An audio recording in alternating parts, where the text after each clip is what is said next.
Biz benim Kuala Lumpur'da en çok merak ettiğim yere Batu Cares'e gidiyoruz. Baby bebek maymun. İşte 43 metrelik altın kaplalı dev Lord Murugan heykeli.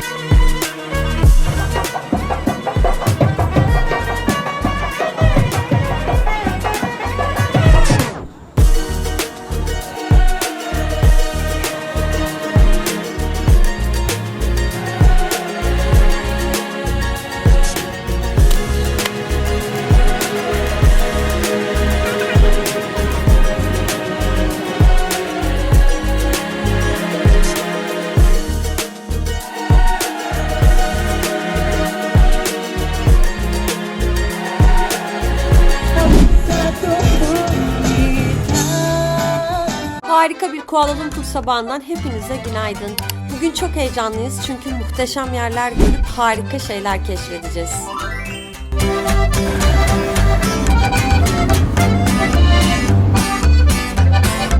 Metro aktarımı alışveriş merkezinin içinde olduğu için şimdi KL Center'a gitmek üzere diğer bir metroya gidiyoruz.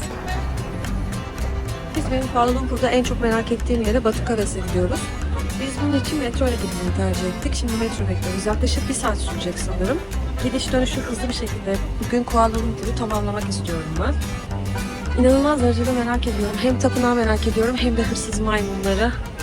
Çok eğleneceğimize eminim. Bakalım izleyip görelim.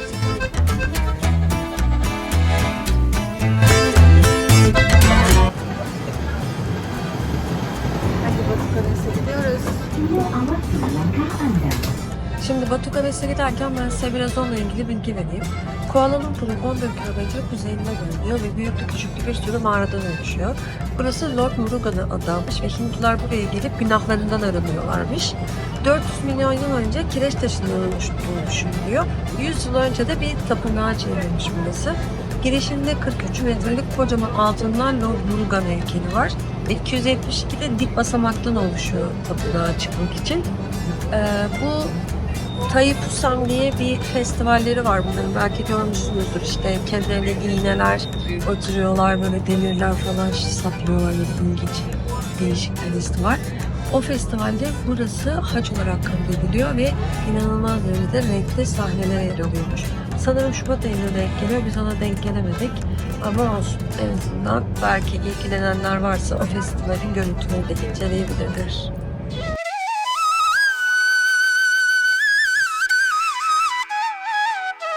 Bizi ilginç manzaralar karşılıyor.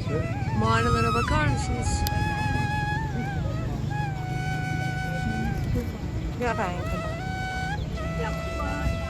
Burası da ibadet edilen küçük tapınak. Burada kedi köpek yok arkadaşlar. Burada her yerde maymun var. Kutsal sanıldığı için dokunulması ve bir şey yapılması yasak. Elinizde meyve ya da yiyecek herhangi bir şey olunca size çalmak için hamlede bulunabilirler. Zaten sizi uyarıyorlar.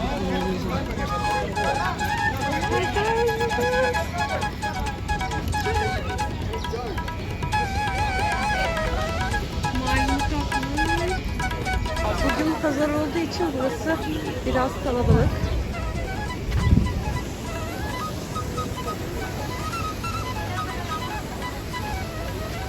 Ama gerçekten çok güzel bir yer.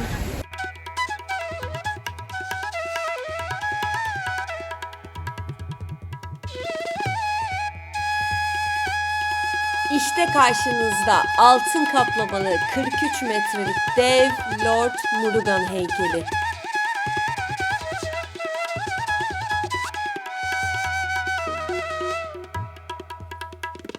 Baby bebek maymun.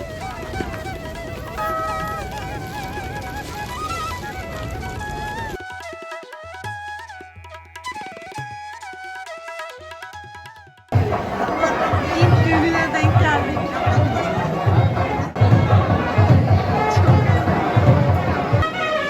Takı törenine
172 basamağa çıkmaya başladık. Yine bir şey çalmışlar. Soluklanıyoruz.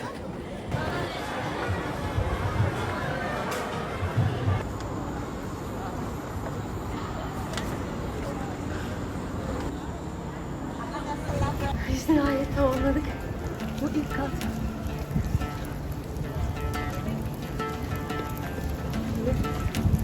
Damla mağaraları gibi.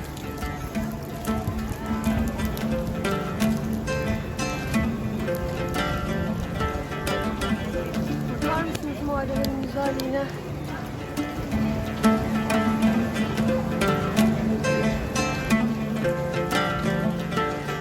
Mağaralarda biriken sular damla damla dökülüyor.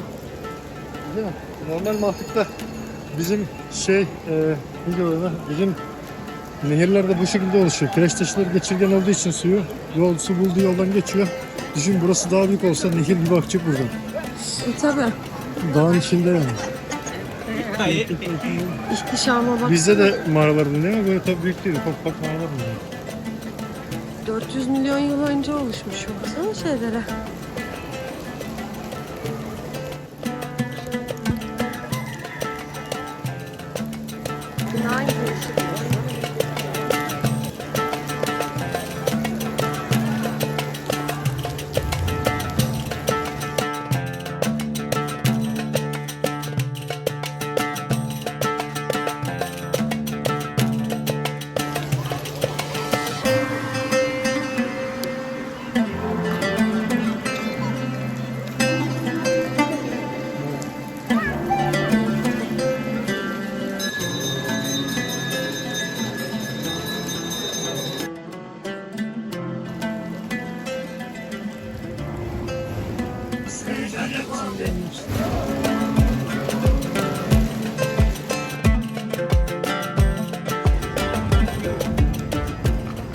Batukaves'ten ayrılıyoruz. Kalbimi Batukaves'te bıraktım. Muazzam bir yer. Keşke tatilimiz daha uzun olsaydı da daha uzun kalabilseydim. O kadar güzel. Mutlaka gelin. Saat başı kalktığı için metro beklemek zorunda kalıyoruz. Son durak olduğu için de istasyonun bayağı dolmuş. Burada deli tenekeciler gibi bir şey çalıyorlar herhalde, ayetler.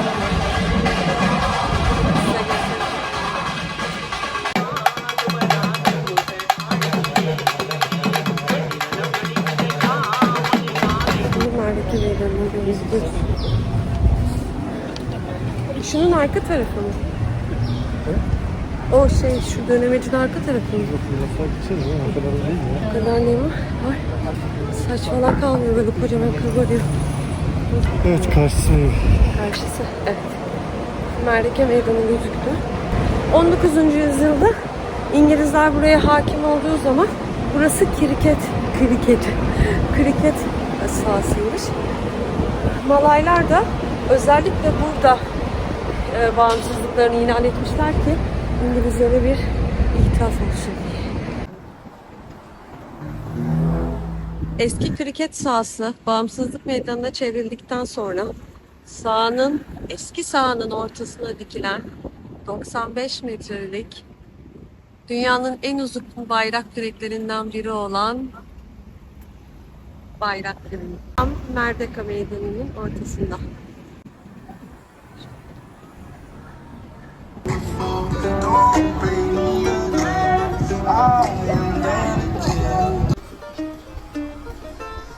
Evet, Merdeka Meydanı'na dolaşıyoruz.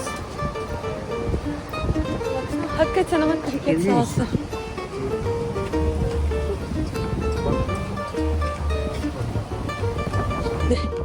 Yeşillik kısmına götürüyor.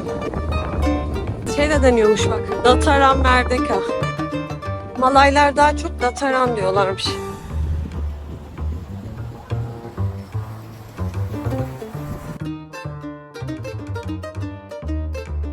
Merdeka Meydanı'nın bu kısmında Sultan Abdülsamad binasını görüyorsunuz. Bu 1897 yılında Selangar Kralı Sultan Abdültaht'tayken İngiliz mimar tarafından inşa edilmiş Ama ancak binaya 1974 yılında onun ismi verilebilmiş. O dönemde de İngilizler burayı idari ofis olarak kullanıyorlarmış. Daha sonra bağımsızlığını ilan ettikten sonra da özellikle burayı hükümet binası olarak kullanmışlar.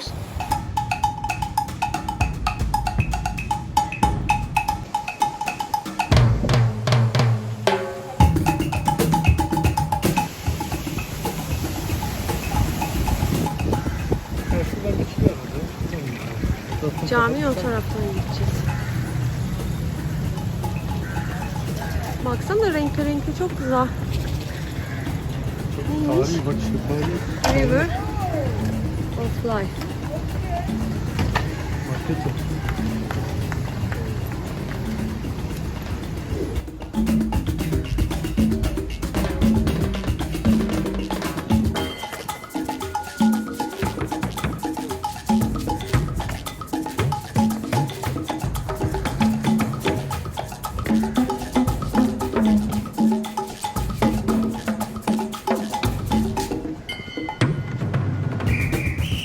Biraz nehir kıyısına dönüşüyoruz. Gördüğünüzde. Binaları böyle eski Malay yaşamlarını anlatan grafiti de değil de yani resim diyeyim. Resim çizmişler. Ya zaten Kuala Lumpur inanılmaz güzel. Her yer yemyeşil. Her yerde böyle dikkat var. Biraz nehir kıyısında vakit geçirip ondan sonra diğer tarihi camiye geçeceğiz. O kadar dolaşıyoruz ve susuyoruz ki her seferinde Hindistan cevizi suyumuzu alıyoruz ve unutuyoruz. Şimdi en sonunda Hindistan cevizi satan bir yer buldum. Hello. Want to drink beer or take away? Coconut. Sure. You want? Two coconut juice. Two. Want to? I put straw. Yeah. Drink Yeah. Ve izin aldık. Nasıl Hindistan cevizi suyu çıkardıklarını göreceğiz.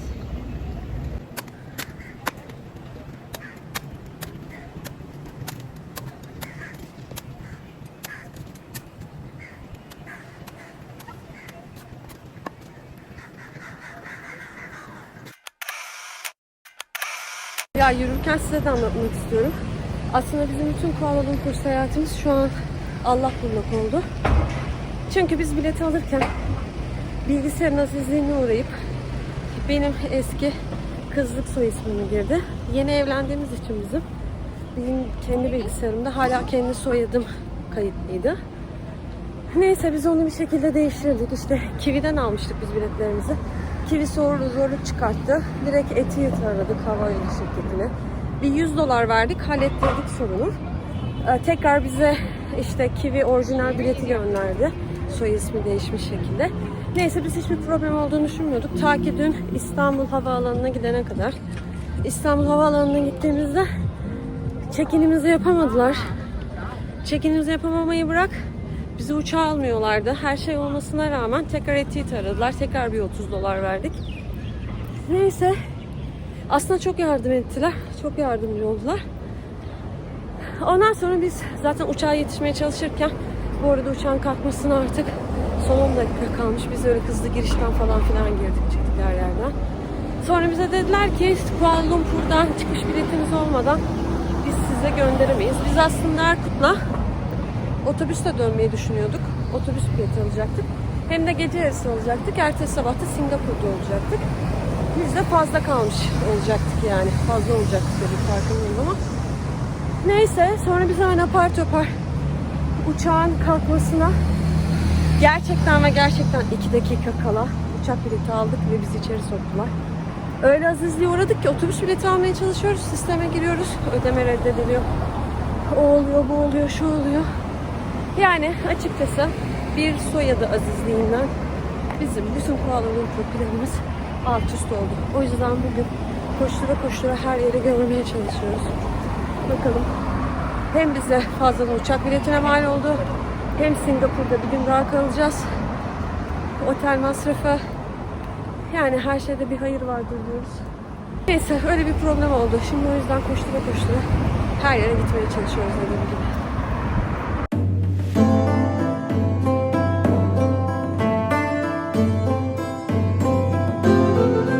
Biz şimdi Masjid Cami'ye geldik ama ziyaret saatini kaçırdığımız için içeriye sokmuyorlar maalesef. Ben de size buradan anlatayım. Burası Malezya'nın tümüne bağlı inşaat edilmiş ilk camiymiş. 2017 itibariyle 1857-1898 yılları arasında hüküm süren Sultan Abdülsamad'ın adıyla anılmaya başlamıştır. Kiel Tower'a doğru gidiyoruz. Masjid Cami'nin kapalı olması beni yıktı açıkçası biraz. Çünkü çok merak ediyordum bu camiyi. Çok anlatmışlardı. Neyse kısmetliymiş. Belki bir daha YouTube Malezya'ya düşerse o zaman tekrar gelirim. Şimdi bizim kaldığımız yere kule çok yakın. Aslında fırsat bulursak hem gündüz hem de gece gitmek istiyoruz. Manzara için kuleyi tercih ettik, gözlem kulesini. Çünkü Petronas kulelerinde çok vakit kaybediliyor. Ve bence gereksiz pahalı. Çünkü Kuala Lumpur'un yukarıdan görünümünün kuleden daha güzel olduğunu duymuştum. Hem de oradaki böyle merak ediyorum açıkçası. O yüzden biz orayı tercih ettik. Petronas kulelerini büyük ihtimal dışarıdan çekeceğiz. Şimdi yavaş yavaş gidiyoruz. Bir yer. Neresi acaba burası? Aa, çok beğendim. İnanılmaz beğendim şu an.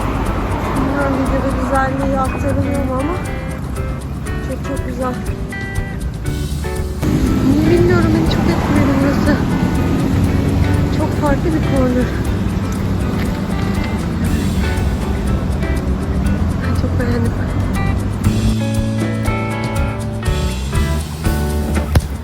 Şimdi Gözlem Kulesi'ne kadar ben size Kuala Lumpur hakkında bilgi vereyim. Kuala Lumpur iki başkentli bir yer. Federal sistemle yönetiliyor. Siyasi başkenti Putrajaya. Burası da finans ve kültür başkenti. Kuala Lumpur'un anlamı iki nehrin kesiştiği çamurlu kavşak. Çünkü zaten burası kurulmadan önce bir çamurdan ibaretmiş. Çin kalay maden arayıcıları yağmur ormanında bu en çamurlu bölgeye bu şehri kurmuşlar. Daha sonra İngilizler gelmiş ve gelişiminde katkı bulunmuş açıkçası. Sömürmüşler. Fazla sömürmüşler. Neyse. Daha fazla Malayların sözü geçiyor. Yani Müslümanların.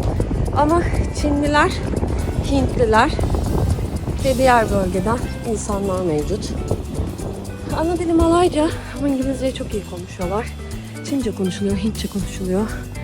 Ama mesela Chinatown daha çok Hintlilerin hakimiyetindeymiş.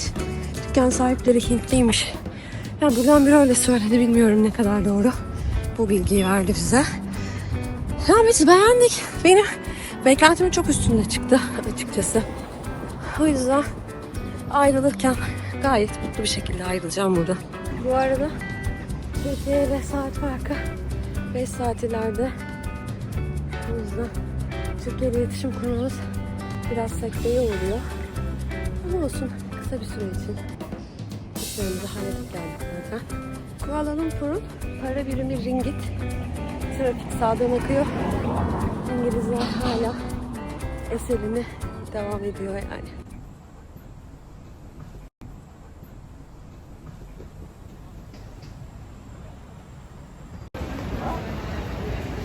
Asansörü bekliyoruz giriş için. Skydeck vardık.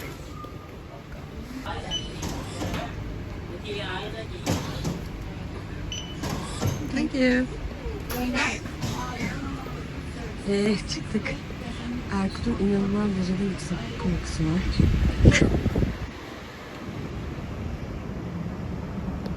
Ama biz Burj Khalifa'ya çıktığımız için artık çok fazla korkmuyoruz. İşte Kuala Lumpur.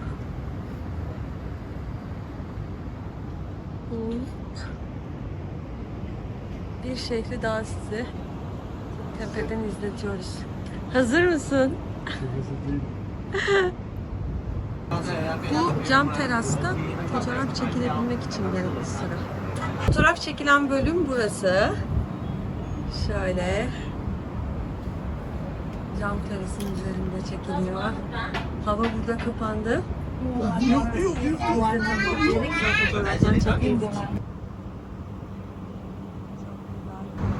Hava kapandı. Petronas'ı görüyorsunuz. Çok güzel.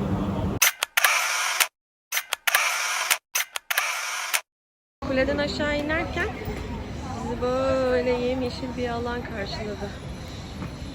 Çok güzel. Herkes fotoğraf çekiliyor.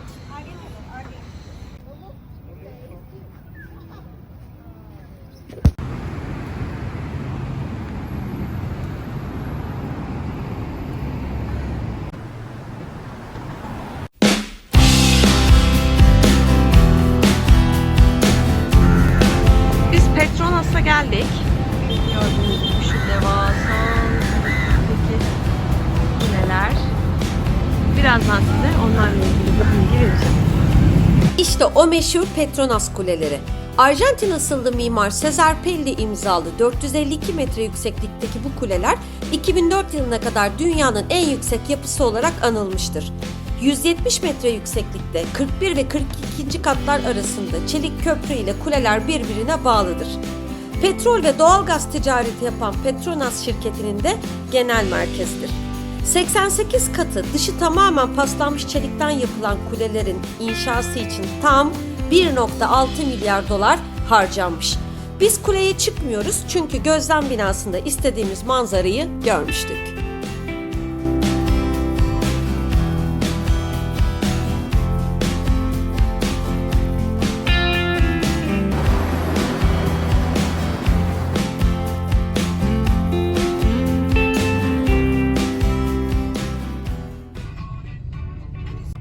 Biz şimdi taksideyiz. Chinatown'a doğru gidiyoruz. Programa sadık kalmak için her yere koşturmaya çalışıyoruz.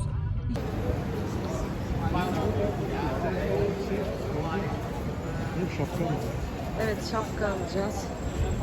Valiz alacağız. Sonra detaylıca gezeceğiz burayı.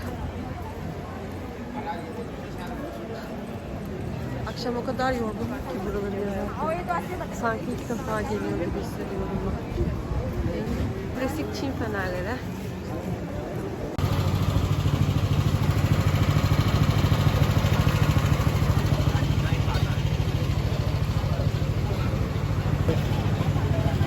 Sokak turuna devam ediyoruz.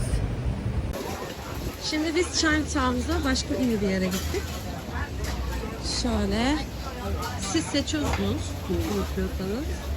Ya haşlanmış suda ya da kızartıyorlar. Şu alt tarafı corns. Şunlar. Şu kısımdan sonrası da Müslümanlar için. En üst kat corns da Müslümanlar için. Ya burada böyle kızartıyorsunuz ya da haşlıyorsunuz dediğim gibi. Böyle. Bakalım neler yiyeceğiz. Merakla bekliyorum ben de.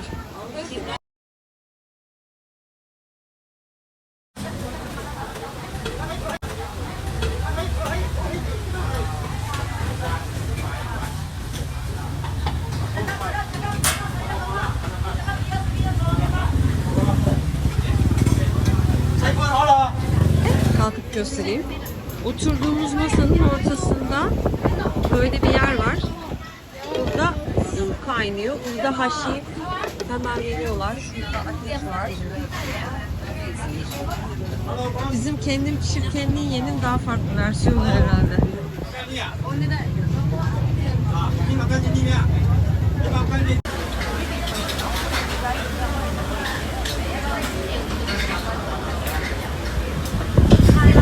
Şimdi Kuala Lumpur gecelerine dolaşmaya devam ediyoruz. Buttingbank'e doğru gidiyoruz şimdi. Burada biraz daha canlı gece hayatı var. Bakalım hem onların kültürlerini öğrenmeye çalışıyoruz hem eğlence anlayışları. Tabii daha Müslüman ülke olduğu için, yani Müslüman kuralları biraz daha geçerli olduğu için çok böyle ayaküstü göreceğimiz barlar, adını başı içilen yerler yok. Otellerin roof barları var. Bizim kaldığımız otelin güzel bir roof barı var. Belki gece oraya geçeceğiz ilerleyen saatlerde. Ama sokak sokak dolaşıp bakmak Erkut'la benim daha çok hoşuma gidiyor. Bakalım ilginç bir şeyler olursa size göstermeye devam edeceğim. Biz gene bu Buttingbank'e gelirken Food Hall gördük. Yemek yedik ama belki güzel tatlı bir şeyler bulursak ilgimizi çeken tatlı bir şeyler yiyeceğiz. Şu evet bana da öyle geldi ama ha şu kremli olan şey olabilir. Bir de tatlı mı acaba?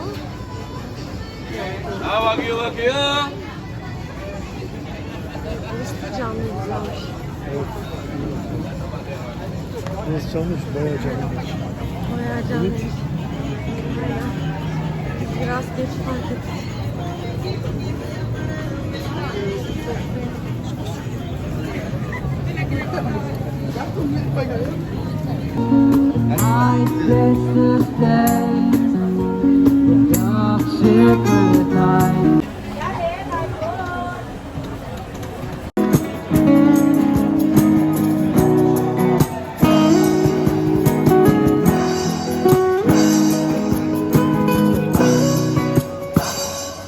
Uzun ve kalabalık bir cadde.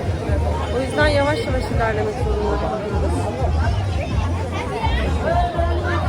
Ya biz özellikle sokak yemeklerini yemeyi tercih ettik Güneydoğu Asya'da. Planımız da hep bu yönde. Zaten Avrupa'da yeterince restoranlarda yiyoruz. Çünkü sokak lezzetlerinin normal restoranların eş değerinde olduğunu birçok yabancı kaynaklarda gördük. Ünlü şefler de ya da ünlü gurmeler de buraya geldiğinde sokak yemeklerini tadıyorlar. Yani biz ne izlediysek hepsinde o vardı. Biz de bu sefer özellikle bu yöntemi seçtik. Şu ana kadar pişman da olmadık.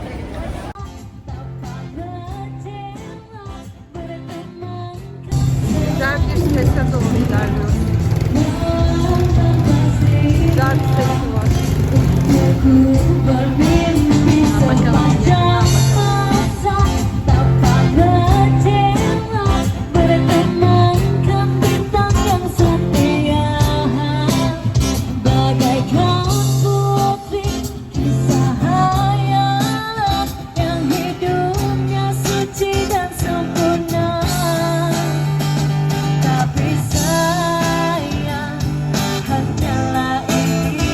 Mağazalar da açık.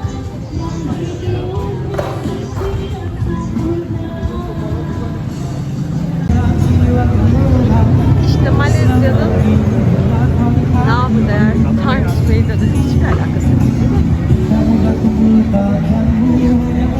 Ama öyle adlandırılıyor. En canlı markaların böyle insanlar konser veriyorlar. Apa saja yang kau mau, semua untukmu. Oh adindaku, dengarlah rayuan di hatiku.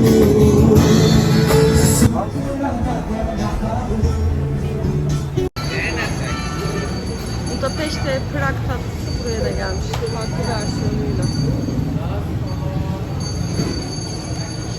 Bu da bizim yapımcı.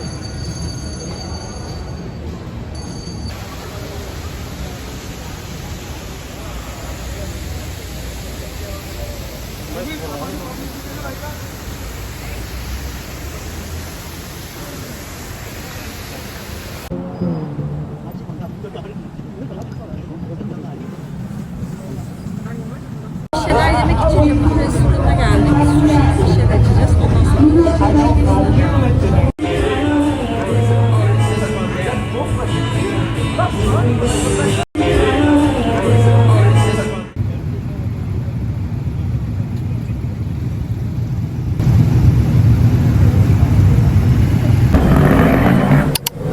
gezdik, dolaştık. Şimdi artık otelimize gidiyoruz. Bizden bugün bu kadar. Yarın görüşmek üzere.